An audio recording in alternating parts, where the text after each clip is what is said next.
आज हम पढ़ेंगे क्लास फर्स्ट में। सब्जेक्ट है अपना हिंदी और हिंदी में हिंदी व्याकरण। और आज का जो अपना पीरियड है वो पीरियड नंबर है 3। जैसे कि हमने पिछले 2 पीरियड में चैप्टर को कम्प्लीटली पढ़ लिया था और कुछ क्वेश्चन आंसर को भी कर लिया था। ओके, तो आज अपन इस चैप्टर को वापस शॉर्ट में रिवाइज करेंगे। तो जैसा कि इस चैप्टर में क्या क्या जो इम्पोर्टेंस है आपके लिए वो है, सबसे पहले भाषा।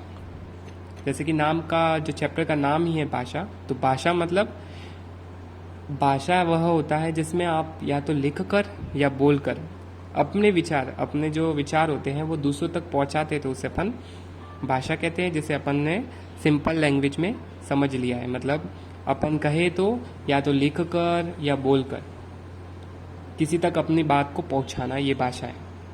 और इसके साथ साथ लिखना, बोलना, पढ़ना, सुनना और समझना, ये भी क्या है, भाषा है। ओके, और एक इम्पॉर्टेंट चीज़ है, जहाँ पर बोलना, पढ़ना, लिखना संबंधी कोई कार्य नहीं होता है तो वहाँ पर भाषा यूज़ नहीं होती है। ऐसे ही नेक्स्ट एक जो टॉपिक इम्पॉर्टेंट है वो है भाषा के प्रकार। तो सबको पता है भाषा के कितने प्रकार होते हैं। भाषा के होते हैं 2 प्रकार जो आपकी बुक्स में दिया हुआ है। एक तो होता है मौखिक भाषा, एक होता है अपना लिखित भाषा। ओके, तो मौखिक भाषा में या तो अपन उसमें क्या करते हैं, मुंह से कुछ बोलकर या फिर कानों से कुछ सुनते हैं, उसे अपन मौखिक भाषा का रूप कहते हैं। तो इसकी डेफिनेशन अगर आपको बनानी है तो बना सकते हैं, अपने विचारों को बोलकर किसी दूसरे तक पहुंचाना मौखिक भाषा है।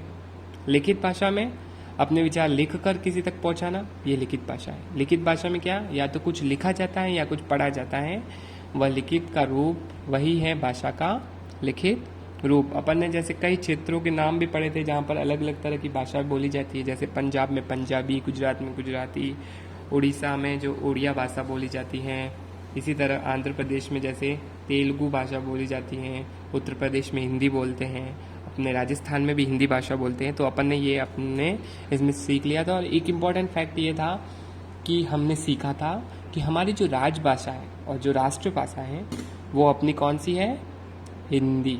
ओके, तो आज अपन इसके जो बाकी वाले जो क्वेश्चन बचे हैं उसको आज अपन करेंगे। तो देखते हैं क्वेश्चन। पेज नंबर 8 पर आपको इसके क्वेश्चन आंसर दिए हुए हैं।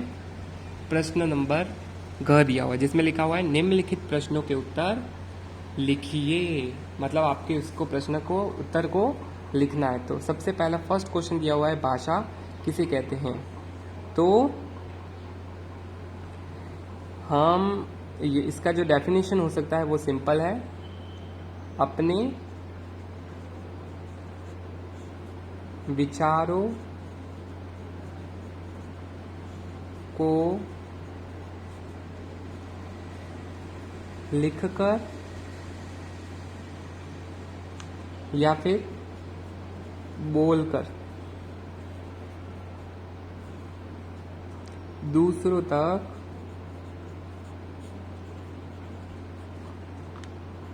पहुंचाना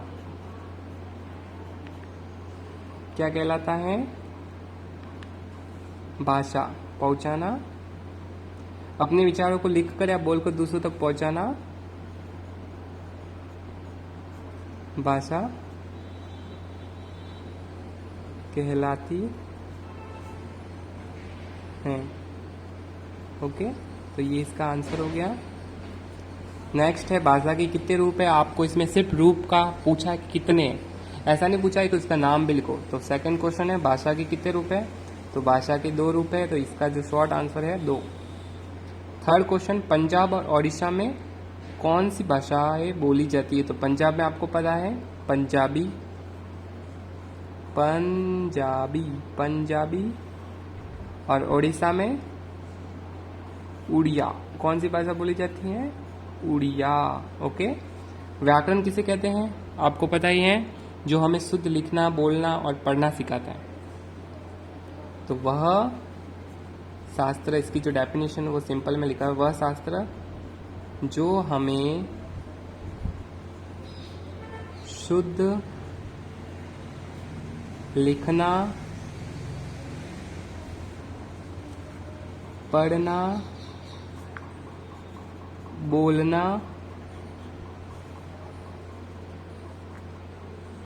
सिखाता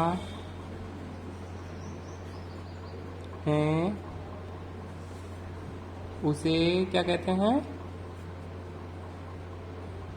व्याकरण कहते हैं। इसको आपको बुक्स में अपने फिल करना है और ये आज का आपका होमवर्क भी है। ओके, तो सबसे फर्स्ट का क्वेश्चन था अपने विचारों को दूसरों तक लिखकर या बोलकर पहुंचाना भाषा है। भाषा के दो रूप होते हैं, पंजाब में पंजाबी और उड़ीसा में उड़िया।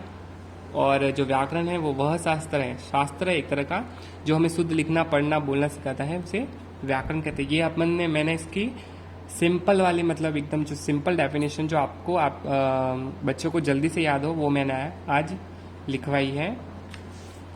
और आज का जो आपका होमवर्क रहेगा, पार्ट नंबर अपना फर्स्ट चल रहा है और पीरियड आज का था जो हिंदी व्याकरण का वो था पीरियड थर्ड। और पेज नंबर 8 पर प्रश्न जो घ दिया हुआ है उसका 1 2 3 4 आपको अपनी नोटबुक में करना है। ये आज का आपका होमवर्क रहेगा।